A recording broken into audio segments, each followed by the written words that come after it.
오늘 레위기 19장 1절로 같이 읽었는데 오늘 22번째죠.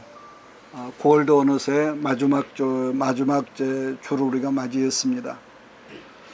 레위기 19장 말씀은 우리 삶의 지침서라고 그러죠.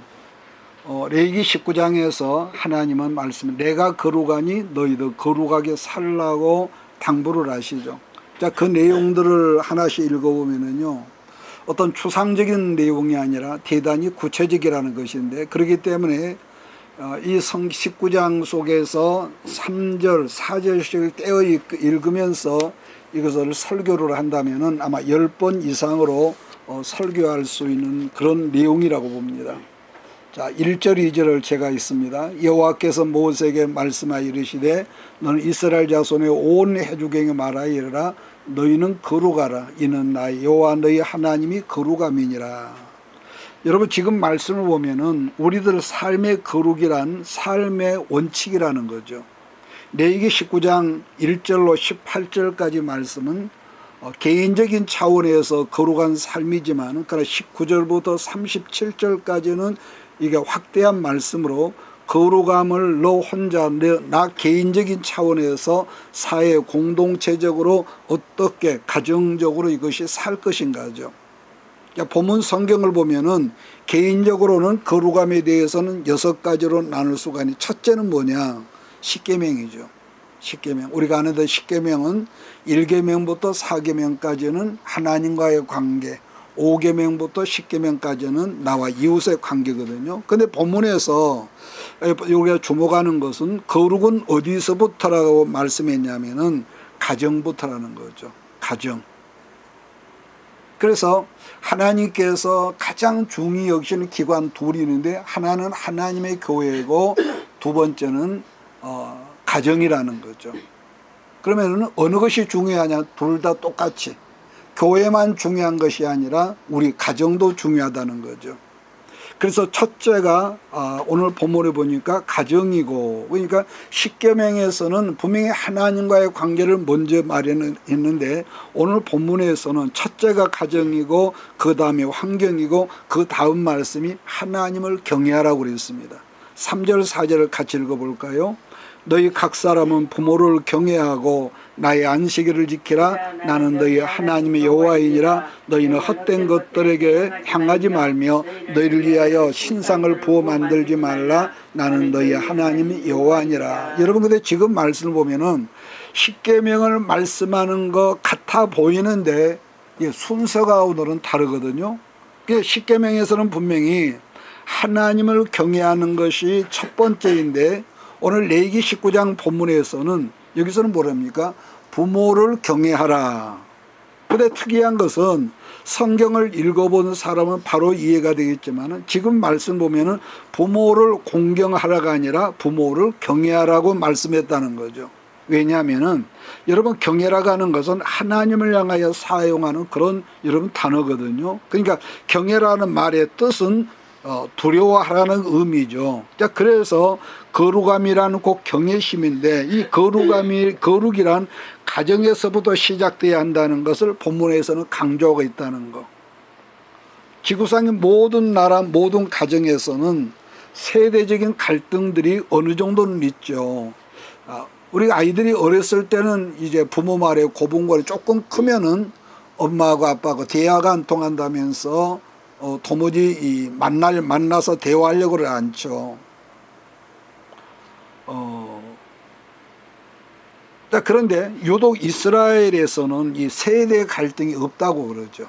이상하잖아요. 왜냐하면은 어렸을 때부터 하나님의 말씀으로, 특히 레위기 성경으로 해서 가정생활이 성장돼 나가니까요. 그래서 우리나라는 대부분의 가정에서 다 그러거든요. 너는 공부만 잘하면 돼. 공부 잘하고 좋은 대학 가고 좋은 직장 가고. 이것을 어려서부터 계속 우리 아이들에게 주입하고요. 그러니까 이것을 아마 모든 가정에서 어떤 공동 목표로 하고 있지만, 그런데 만약에요, 우리 집 아이가 정말로 머리 키고 해서 IQ가 좋아서 정교 수석을 하고 여러분 장학금을 받고 좋은 직장에 다니다 할지라도요, 여러분 아이가 말씀, 곧 신앙으로 성장하고 신앙으로 자라게 하지 않으면 우리 아이가 머리가 좋고 영리할수록 가족 간에 뭐가 있습니까? 부모가 늙으면은 하찮게 기고. 그래서 요즘에는 그러죠. 이 집에서 요즘은 뭐 1000만 이상 가정이 강아지를 키운다는데 강아지보다도 못한 것이 부모다. 이건 우스갯소리가 아니라 실제로 그런다는 거거든요. 그러다 보니까 우리 아이가 영리하고 똑똑하고 출세하고 잘 나가는데 뭐 한 집엔 누집 아들은 한 달에 뭐 페이가 500만 원인데 우리 집 아이들은 한 달에 1,500만 원이다. 자, 그것은 자랑감이 분명하겠죠. 그런데 문제는 뭐냐? 부모를 부모로 여기지 않는다는 거예요. 얼마나 비극 아니겠습니까? 그러니까 가족 간의 분열하고 부모는 최선을 다해서 우리 아이들을 키우고 양육했지만은 지 혼자 하늘에 뚝 떨어진 것처럼 지밖에 모르고 그냥 그 늙은 부모가 얼마나 가슴에 한이 있겠냔 말이에요. 그러니까 가족이 분열하고 결국은 부모를 떠나버리고 대적하고.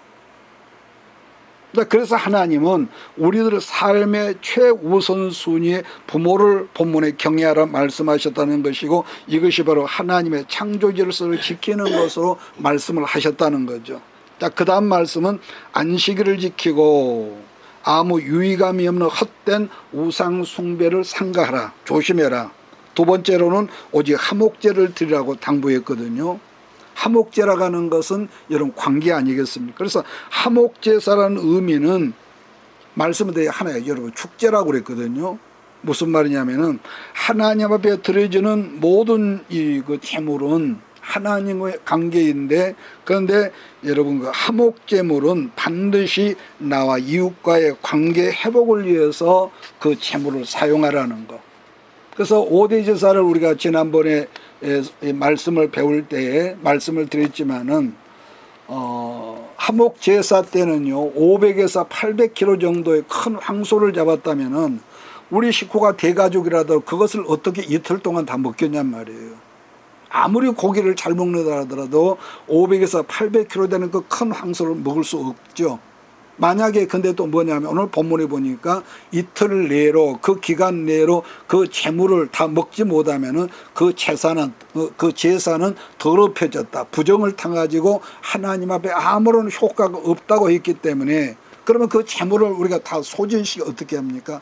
주변에 많은 사람들을 불러서 그 화목제 잔치에 참여하도록 우리 집으로 전부 불러들였다는 것인데 그러다 보니까 어떻게 합니까? 평소에 친하지 않았던 사람들까지도 그 화목제 잔치자리에 오게 했기 때문에 화목제사를 통해서 뭐냐 인간관계에서 평소에 나가 불편하고 좀 서먹했던 사람들까지도 불러들여서 그 잔치를 먹고 마셨기 때문에 비로소 화목이 이루어졌다는 거죠.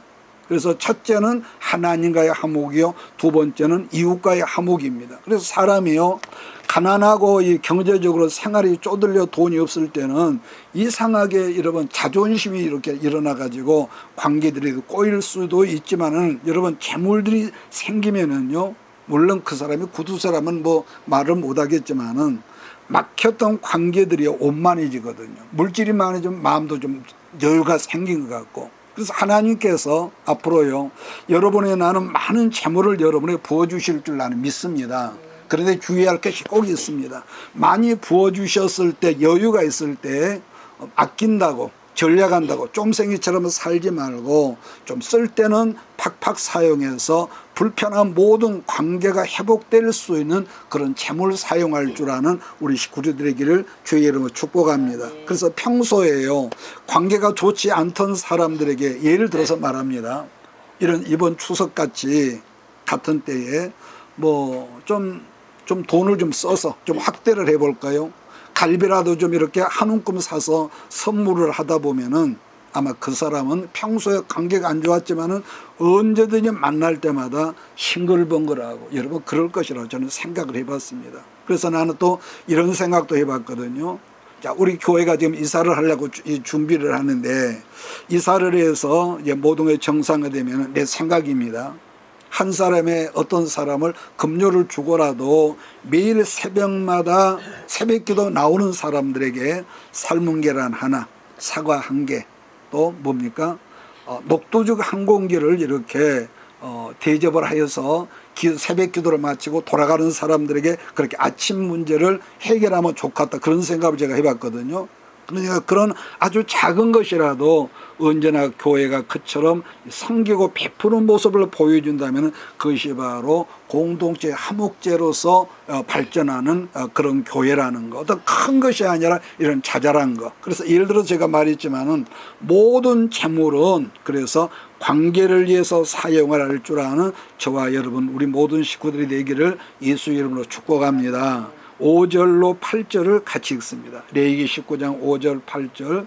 너희는 화목제물을 하나 여호와께 드릴 때에 기쁘게 받으시도록 드리고 그 제물은 드리는 날과 이튿날에 먹고 셋째 날까지 남았거든 불사르라. 셋째 날에 조금이라도 먹으면 가증한 것이 되어 기쁘게 받으심이 되지 못하고 그것을 먹는 자는 여호와의 성물을 더럽힘으로 말미암아 죄를 담당하리니 그가 백성 중에서 끊어지리라. 자, 그 다음 살필 말씀은 여러분 우리나라도 옛부터 과일이나 그런 걸 따면은 모두 다 따지 말고 나무 가지 끄트머리에 몇 개 좀 남겨두라, 까치밥이라는 그런 제도가 있었거든요. 근데 성경에서는 이삭 주기에 대한 말씀으로 룻기에 대해서 우리가 보면 되는데 곡식을 수하다가 땅에 떨어진 것을 절대로 줍지 말라고 그랬습니다. 가난한 사람들을 배려하는 거죠. 또 다르게는 부부간에도 서로 마음이 상한다는 것은요, 큰 문제는 그냥 뛰어넘지요. 그런데 사소한 문제들 때문에 가정에서 언성이 높아질 때가 있고 다툼이 생긴단 말이에요. 그런데 축복의 그릇이 커지려면은 작은 것에 너무 신경 쓰거나 인색감이 여러분 없어야 한다는 것이죠. 자, 9절로 10절 말씀을 제가 읽습니다. 너희가 너희 땅에서 곡식을 거둘 때 너는 밥 모퉁이까지 다 거두지 말고 내 떨어진 이삭도 줍지 말며 내 포도원의 열매를 다 따지 말며 내 포도원에 떨어진 열매도 줍지 말고 가난한 사람과 거류민을 위하여 버려두라. 나는 너희 하나님 여호와이니라. 자, 그 다음은 정직하라 그거든요. 정직. 사실 정직이라는 것을 간단히 말하면은 속마음과 이 겉마음, 이 말하는 것이 일치되는 것 아니겠습니까? 여러분 사람이 정직이 여러분 없어져 버리면 어떤 일이 생기느냐? 이걸 줄여서 말한다면요. 우선 정직을 회복하려면 비용이 굉장히 많이 듭니다. 즉 신뢰가 깨어져서 신용도가 여러분 떨어지면은요. 금융기관의 이자율도 높아지고요. 굉장히 높아져 돈을 빌리기도 어려워지거든요. 따라서 우리가 정직하지 않다는 것은 첫째는 자기중심적 이기적이라는 것인데 정직하지 않으면은 단기적으로 그래서 자기 스스로가 자기를 망하게 하는 지름길이라는 것에서 우리가 항상 우리가 실수가 있고 잘못함이 있을지라도 우리가 정직하는 우리의 모든 영육간의 삶이 되기를 주의를 부탁합니다. 그 사람이 한번 정직하지 않다는 것이 일단 다른 사람에게 이런 들통이 나버리면요. 어디를 가든지 우리가 관계 속에서 관계가 회복되려면요 비용이 많이 들고 그런 사람 뭐라든지 건강한 울타리가 없어진다는 거예요. 그러잖아요. 아무개가 참 정직하고 진실해. 근데 어느 순간에 그 정직이 오해받게 되고요. 불량하다는 소리를 듣게 되면은 그걸 회복하려면 굉장히 불편합니다. 그래서 여러분도 어떤 사람과 관계가 또 두 번째는 어떤 사람과 사람이 사람 속에서 우리가 살기 때문에 이런 어느 순간에 다툼의 문제가 있는데 어느 순간에 관계가 틀어졌다고 했을 때 우리가 꼭 주의할 것은 절대로 그 사람에게 거친 욕을 하지 말고 조용하게 헤어지는 습관이라는 거. 이 말 저 말 좀 하지 말고요. 왜냐하면은 그 사람을 헤어질 때 우리는 다시 만나지 않을 것 같지만은 어느 골목에서는 그 사람을 또 만나지거든요. 여러분 그러지 않겠어요? 자, 나는 목회자지만 그런 경우가 종종 있습니다. 어떤 제가 말 들어보니까요. 어떤 사람 막 나를 씹는데요. 아니 또 어떤 사람 대놓고 그렇게 욕을 퍼댄 사람도 있었고 옛날이에요. 그러지만은 혹여 어떤 일이 있어서 다투었다면은 축복은 못할지라도 여러분 저주하는 일이 절대로 있어서는 안 된다는 거. 왜냐하면 하나님이 우리가 기도하는 것만 들으신 것이 아니라 우리 앞에서 우리 입에서 나오는 모든 말도 들으신다는 것. 그것이 바로 코람데오 신앙 아니겠습니까? 그래서 분명한 것은 나의 유익만을 생각한다면 우리는 정직하지 못하다는 거. 11절 14절 같이 읽습니다. 시작. 너희는 도둑질하지 말며 속이지 말며 서로 거짓말하지 말며 너희는 내 이름으로 거짓 맹세함으로 네 하나님의 이름을 욕되게 하지 말라. 나는 여호와이니라. 너는 내 이웃을 억압하지 말며 착취하지 말며 품꾼의 싹을 아침까지 밤새도록 네게 두지 말며 너는 귀먹은 자를 저주하지 말며 맹인 앞에 장애물을 놓지 말고 내 하나님을 경외하라. 나는 여호와니라. 여러분 15절과 16절 말씀도 지금 읽은 말씀과 같이 이건 사회적인 정의거든요. 무슨 말이냐면은 가난한 사람이 좀 오늘 좀 짧게 좀 생략을 좀 하겠습니다. 어떤 가난한 사람이 불쌍하다면서 가난한 사람이 잘못을 했음에도 그런 사람 편들지 말라는 거예요. 사실 가난하면서 악하고 저주스러운 사람들이 여러분 많거든요. 그래서 하나님은 공정을 말씀했다는 것이고 반대로 부자라고 세력 있는 자라고 그런 사람을 두둔하지 말라는 거예요. 항상 공정.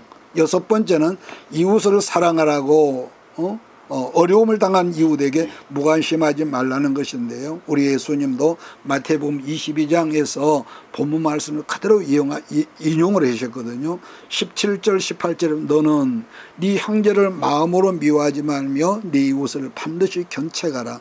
그리하면 네가 그에 대하여 죄를 담당하지 아니하리니 원수를 갚지 말며 동포를 원망하지 말며 네 이웃 사랑하기를 네 자신과 같이 사랑하라. 나는 여호와니라. 여기까지가 6가지인데요.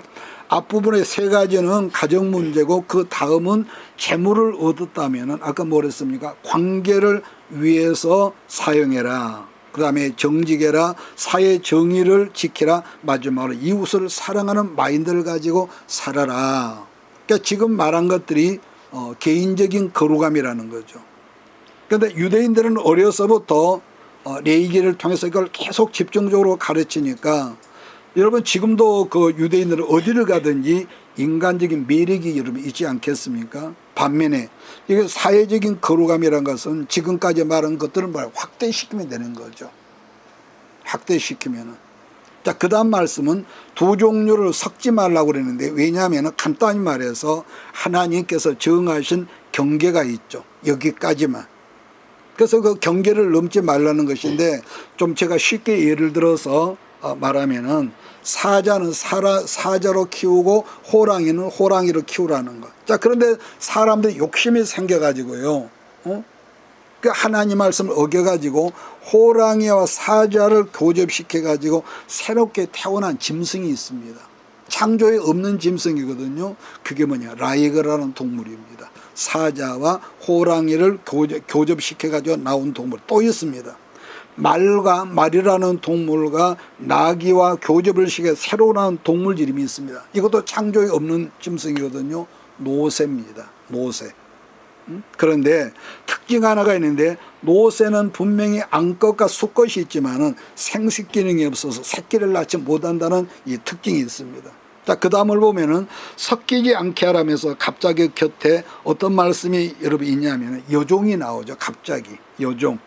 여러분 놓자 말이지 옛날에는 여자가 인권이 아예 남자 가부장적이라서 사회가 여자에게라 인권이 아예 없던 시절이다 보니까 더군다나 젊은 여종이 여러분 그 주인의 곁에 있었다면은 남성들이 어떤 그 하나님과 멀어진 사람의 이 뭡니까 근성이 여종을 상관하고 싶었지 않겠습니까?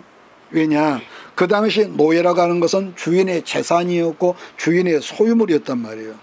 그런데 하나님은 그런 여종이랄지라도 네가 함부로 건들면 안 돼 이렇게 이 말씀으로 계명으로 그것을 금했다는 거. 여러분 알다시피 그 당시에 속건제라고 하는 것은 일종의 벌금 제도였단 말이에요. 그래서 여종과 그러니까 일시적인 여종이기 때문에 일시적인 너의 욕망 때문에 하나님이 내게 주신 축복의 한계를 뛰어넘지 말라. 그것 때문에 죄가 네 문 앞에 항상 엎드리지 않게 하라는 게 당부죠. 그러니까 결론적으로 간단하게 말해본다면 항상 너 있는 것을 자족할 줄 알라. 자, 그 다음 이웃의 권리를 침해하지 말라는 거죠. 그래서 20절부터 갑자기 속건제에 관한 말씀이 나온다는 거죠. 20절, 22절을 보면서 오늘 말씀을 여기서 짧게 줄여나가겠습니다. 시작. 만일 어떤 사람이 다른 사람과 정혼한 여종 곧 아직 속량되거나 해방되지 못한 여인과 동침하여 설정하면 그것은 책망을 받을 일이니라. 그러나 그들은 죽임을 당하지는 아니하리니 그 여인이 해방되지 못하였기 때문이니라. 그 남자는 그 속건제를 곧 속건제 순양을 해망문 여호와께로 끌고 올 것이요 제사장 그가 범한 죄를 위하여 그 속건제의 순양으로 여호와 앞에 속죄할 것이요 그리야만 그가 범한 죄를 사함받으리라. 여러분 그 다음 말씀 보면은 과일나무가 나오죠. 과일나무를 네가 심었다면은 3년 동안은 그냥 내비두라는 방치해 두라는 거. 흔한 말로요. 과일이 뭐 많이 열리든 떨어져 썩든 어떻게 될지라도 그냥 쉽게 말해 자연농법으로 손대지 말라는 게 3년 동안은. 그러다가 4년째 되는 해는 뭐라고 합니까? 열린 과일들을 모두 다 따가지고 하나님께 먼저 드리라는 거죠. 그리고 5년째 되는 해에는 열린 과일은 네 것이니까 네가 먹도록 하라. 그럼 여기서 왜 그랬을까? 그런 건 나무를 심은 최초 3년 동안은 뭘 하라는 거냐? 간단히 말하면 나무를 보호하면서 오늘 본문에 그런 게 할례받지 않는 나무로 여기라는 거. 보호하면서 면역력을 길러주라는 말씀으로 지금식으로 말 해석이 그렇게 됩니다. 그런데 이 말씀과 조금 비슷한 이야기로 1980년도 초에 실제로 있었던 실화인데요. 우리나라도 지금 아오모리 아오리라 그런가? 아오리 이 사과가 있죠. 일본 아오모리 그 지역에서 나온 사과 얘기가 있습니다. 그러니까 기무로 그 악기놀이라는 건 농부 이야기인데 사과나무를 심어놓고 9년 동안요 아주 그냥 내비둬 버렸대요.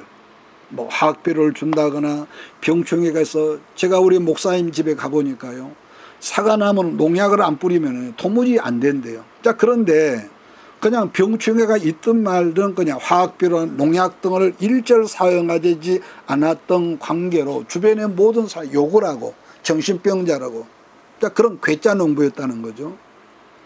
그래서 그 이야기가 오래전에 나온 책이지만 서점에 가면 있을 수 있다고 보는데 그 제목이 기적의 사과나무입니다. 우리가 아는 상식으로요 사과라는 과일은 얼마 아니면 썩거든요. 색깔이 변하고. 그런데 그 사과는 1년 이상 2년을 두어서 말라서 삐뚤어질지어도요 이 사과가 썩지를 않는다는 거죠. 그래서 기적의 사과는 소문이 나가지고 이 대학생 이거 입학부시 볼 때마다 막 얼마나 그것을 높은 가격으로 그것이 팔렸다고 그랬거든요. 그래서 그 소문을 들었던 어떤 신문기자가 찾아가서 보았더니 가수원이 거의 온실인가 같더라는 거죠.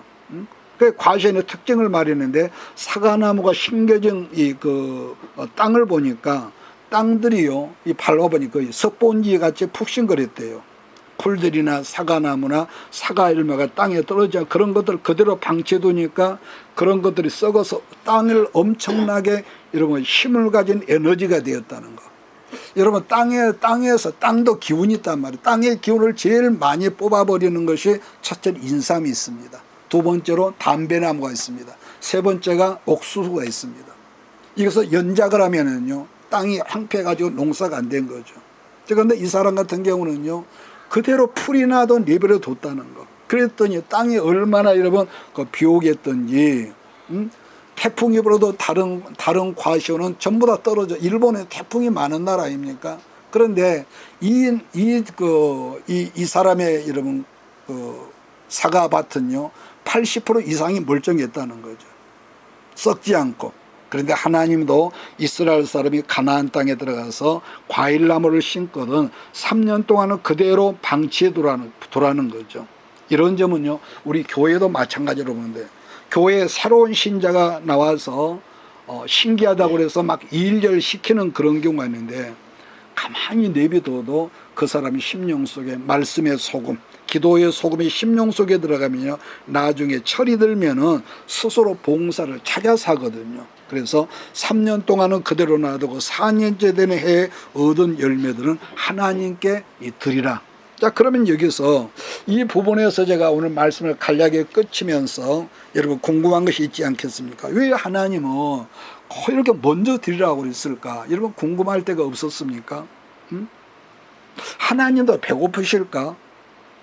여러분 이런 점은요, 사회 공동체나 군대 같은 데도 교회도 마찬가지인데 어떤 문제를 자기 상관에게 여러분 보고를 했다면은, 자, 지금 목사님 교회에 어떤 문제가 있어. 근데 그 당무자가 그것을 잠깐 실수를 해가지고 문제가 생겼단 말이에요. 그런데도 그것을 미안해가지고 자기 혼자 끙끙 갖고 있다면은 결국은 자기 문제가 돼버리고 교회 공동체에 큰 문제가 되지 않겠습니까? 그런데 그 문제를 자기가 비록 실수했을지라도 자기 상관에게, 쉽게 말하면 담임 목사님 보고를 하면은 그것은 그 사람이 책임이 아니라 그때부터 누구의 그 책임이 옮겨갑니까?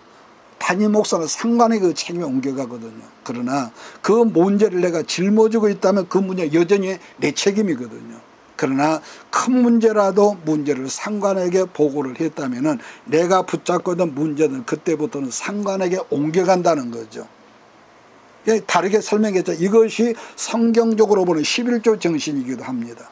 그때부터는 내 책임이 아니라 누구 책임이요? 하나님께서 책임져 주신다는 의미거든요. 그래서 우리들이 어떤 사업을 한다고 그랬을 때도요, 예배로부터 시작을 하고 예배로부터 하루를 시작한다면은 그때부터 이 사람의 사업장은 하나님께 책임져 주신다는 게 여러분 성경적인 원리라는 거.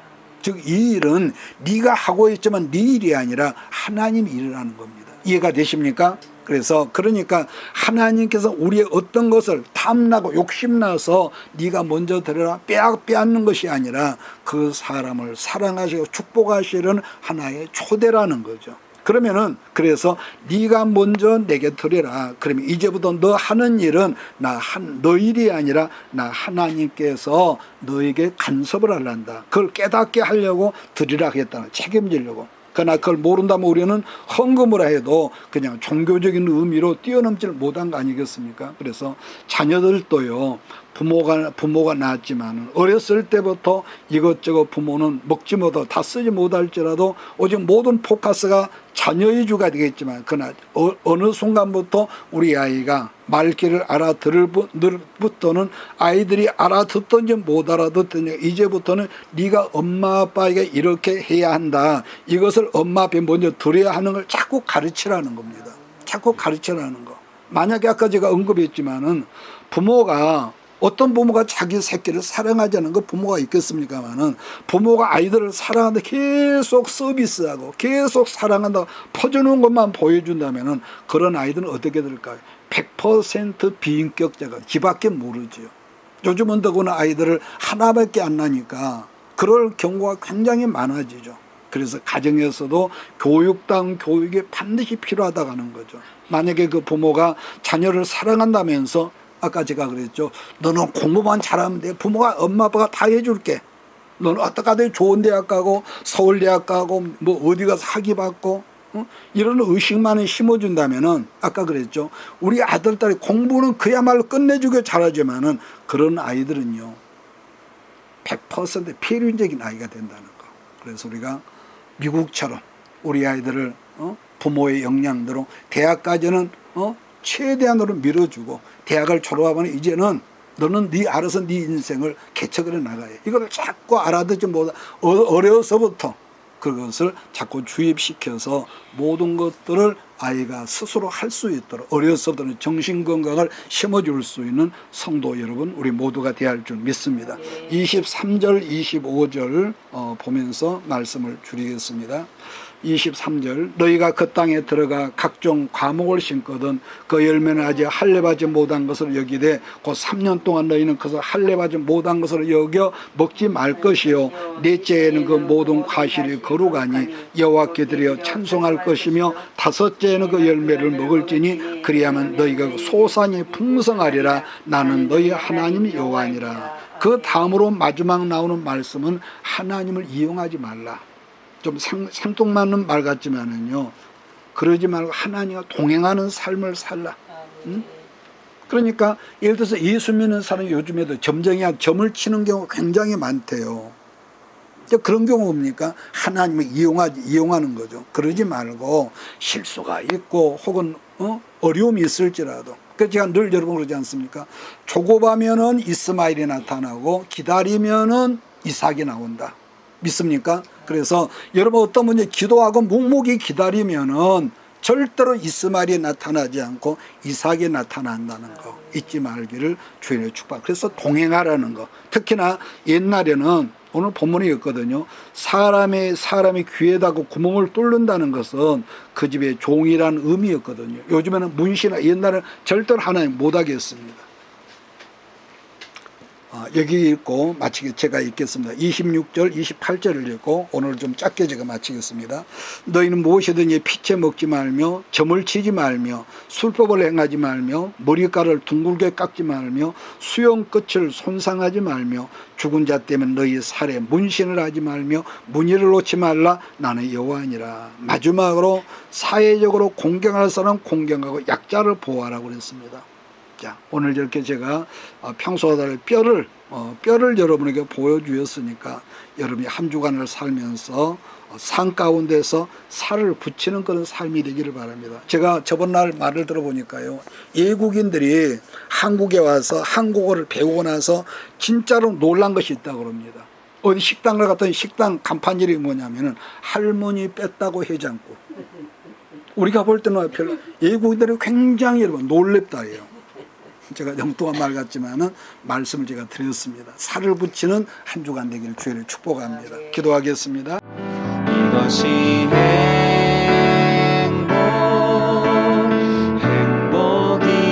행복이라오. 세상은 알 수 없는 하나님 선물. 이것이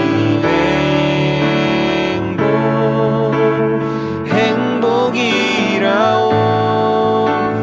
하나님의 자녀로 살아가는 것, 이것이 행복이라오.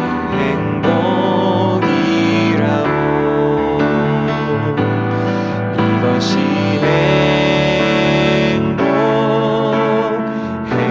행복이라오.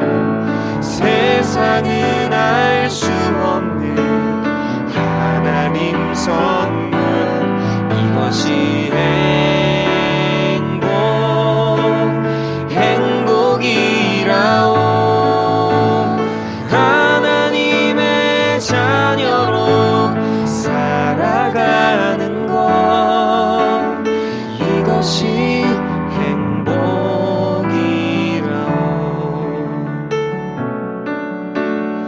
이것이 행복이라오.